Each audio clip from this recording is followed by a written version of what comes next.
long before the shining towers and polished streets of modern America. Before North Ashford became a wealthy suburban district, it was a grim industrial town built on smoke, iron, and fear. In the early 1900s, factories lined the river like rusted giants, and the air was always thick with ash. The workers walked with hollow eyes, living and dying in cramped row houses, while a small handful of men controlled everything with iron fists.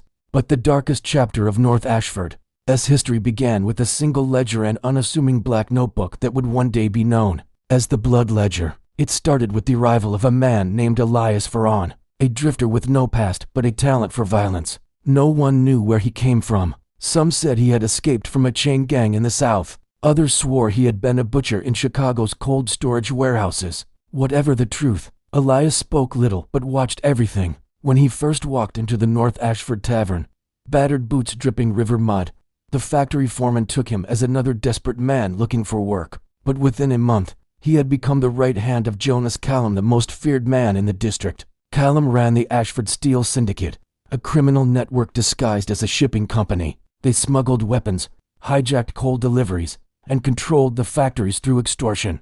Unionizers disappeared, reporters were silenced, police were bought, and Elias became Callum's collector, the man sent to retrieve unpaid debts with fists, knives, or worse. His reputation grew quickly. The mere sound of his footsteps on the wooden planks outside a house made grown men turn pale. But Elias was not loyal to Callum, not truly. He had come to North Ashford with a hidden purpose. Late at night, after finishing his bloody work, he would creep into the abandoned post office on the hill and scribble notes into a black ledger. Names, dates, crimes, payoffs.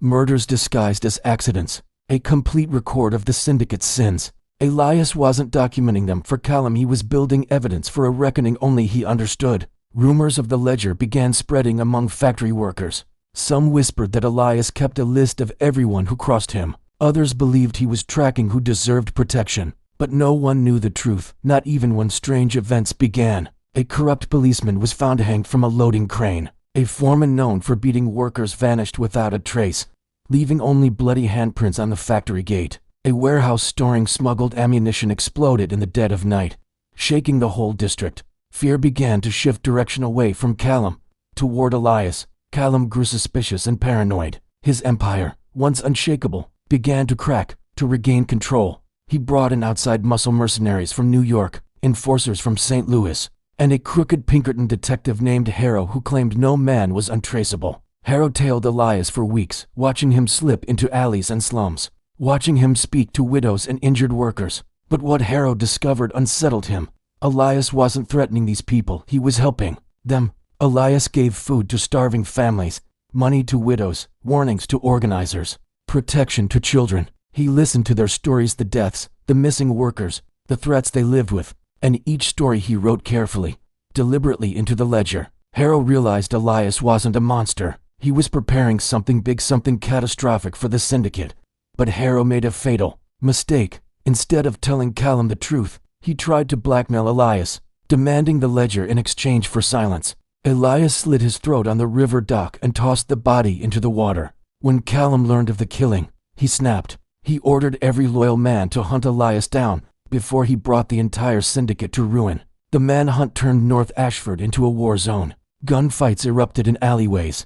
Workers fled their homes. Fires burned through warehouses as the syndicate torched buildings searching for Elias. But he moved like smoke, striking at night, dismantling the empire one blow at a time. He derailed a train carrying stolen gold. He poisoned the syndicate's liquor supply, leaving half their thugs bedridden. He slipped into Callum's mansion disguised as a chimney sweep and walked out with a suitcase full of incriminating documents. Finally, Callum issued a bounty so high that bounty hunters swarmed the district from every direction. Elias knew his time was running out.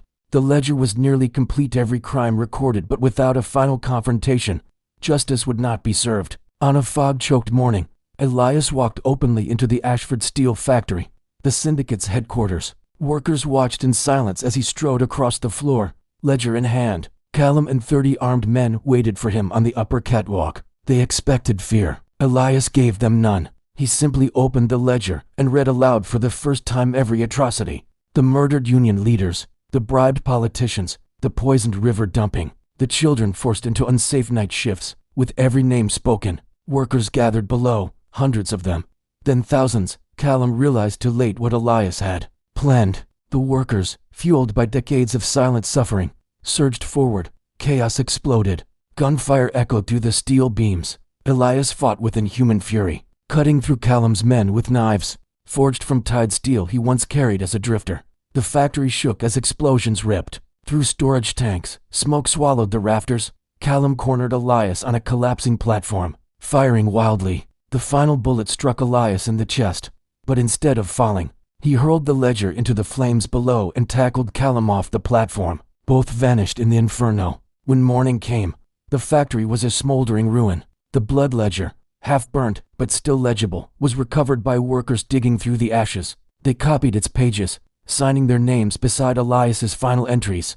Within months, government investigators swept through North Ashford, arresting politicians, factory owners, and syndicate remnants across multiple states. The Ashford Steel Syndicate was dismantled piece by piece.